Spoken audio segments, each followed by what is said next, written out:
আসসালামু আলাইকুম। সবাইকে আমন্ত্রণ জানাচ্ছি আমার আজকের পর্বটি দেখার জন্য।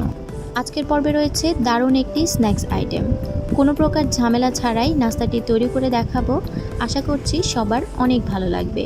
বিশেষ করে বাচ্চাদের এই নাস্তাটি অনেক বেশি পছন্দ হবে। খুবই অল্প সময়ের মধ্যে এবং হাতের কাছে থাকা অল্প কিছু উপকরণ দিয়েই এই নাস্তাটি তৈরি করে নেওয়া যায়। আশা করছি প্রতিদিনের মতো আমার আজকের রেসিপিটিও আপনাদের কাছে অনেক ভালো লাগবে। ভালো লাগলে অবশ্যই চ্যানেলটিকে সাবস্ক্রাইব করে পাশে থাকার অনুরোধ রইল। চলুন তাহলে দেরি না করে রেসিপিটি দেখে নেওয়া যাক।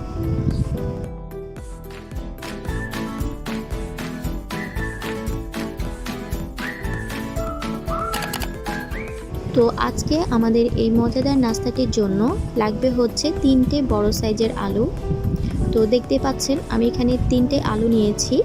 এবার একটি আলু নিয়ে এভাবে একটি পিলারের সাহায্যে এর খোসাটা ছাড়িয়ে নিতে হবে। আপনারা চাইলে বটি অথবা ছুরি দিয়েও খোসাটা ছাড়িয়ে নিতে পারেন। তো আমার একটি আলুর খোসা ছাড়ানো হয়ে গিয়েছে। একইভাবে আমি 3টে আলুর খোসা এখানে ছাড়িয়ে নিয়েছি। তারপর এভাবে একটি আলু নিয়ে ছুরির সাহায্যে এভাবে লম্বাকৃতি করে কেটে নিতে হবে। অর্থাৎ ঠিক ফ্রেঞ্চ ফ্রাইয়ের মতো করে আমরা আলুগুলোকে কেটে নিব। তো একইভাবে আমি এখানে সবগুলো আলু কেটে নিয়েছি। দেখতে পাচ্ছেন ঠিক এরকম চিকন এবং লম্বাকৃতি করে আলুগুলোকে কেটে নিতে হবে।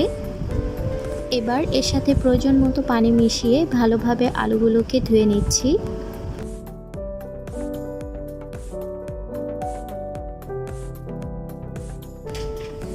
তো ধুয়ে নেওয়ার পর আলুগুলোকে একটি কিচেন টিস্যুর উপর রেখে ভালোভাবে এর পানিটা শুকিয়ে নিতে হবে। তো আমি এভাবে টিস্যু দিয়ে হাতের সাহায্যে ভালোভাবে চেপে চেপে পানিটি শুকিয়ে নিচ্ছি, যাতে করে মশলা দেওয়ার পর আলুর গায়ে মশলাগুলো ভালোভাবে সেট হতে পারে।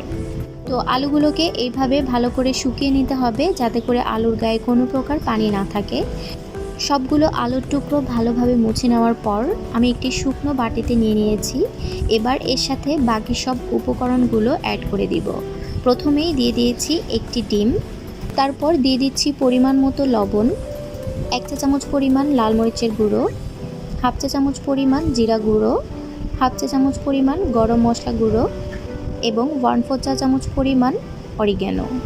তারপর দিয়ে দিয়েছি 1 চামচ পরিমাণ চিনি।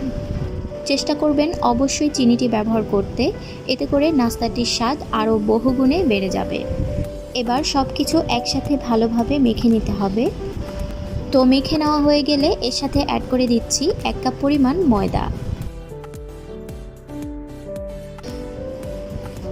ময়দাটি দেওয়ার পর আবারও সব কিছুকে একসাথে ভালোভাবে মিশিয়ে নিতে হবে।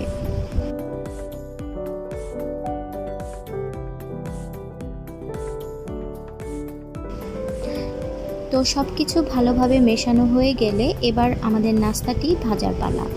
ভেজে নেওয়ার জন্য চুলায় একটি প্যানে পর্যাপ্ত পরিমাণে তেল মিডিয়াম আঁচে গরম করে নিয়েছি। তারপর একে একে নাস্তাগুলো দিয়ে দিচ্ছি। এবার মিডিয়াম আঁচে রেখে নাস্তাগুলোকে পছন্দনীয় কালার না আসা পর্যন্ত ভেজে নিতে হবে। তো আলু সিদ্ধ হতে যেহেতু খুব একটি সময় লাগে না, তাই খুবই অল্প সময়ের মধ্যেই আমাদের নাস্তাটি ভাজা হয়ে যাবে। তো একবার যখন ভাজা হয়ে যাবে তখন এগুলোকে উল্টে দিতে হবে। এভাবে নেড়ে চেড়ে অপর সাইডটিকেও পছন্দনীয় কালার না আসা পর্যন্ত ভেজে নিতে হবে।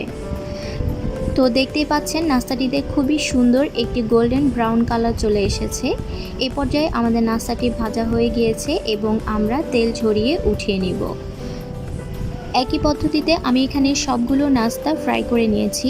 তো সেই সাথে তৈরি হয়ে গেল আমাদের মজাদার নাস্তা পটেটো এবং এগ ফ্রেঞ্চ ফ্রাই।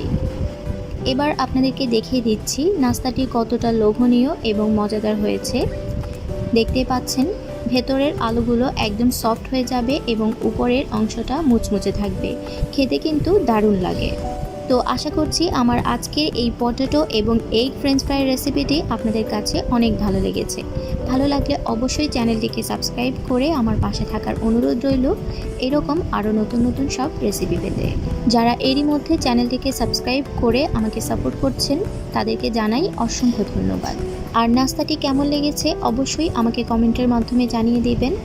আজকে তাহলে এখানেই বিদায় নিচ্ছি। আবারও হাজির হব নতুন কোনো এপিসোডে নতুন কোনো রেসিপির সাথে। সেই পর্যন্ত সবাই ভালো থাকবেন, সুস্থ থাকবেন। আল্লাহ হাফেজ।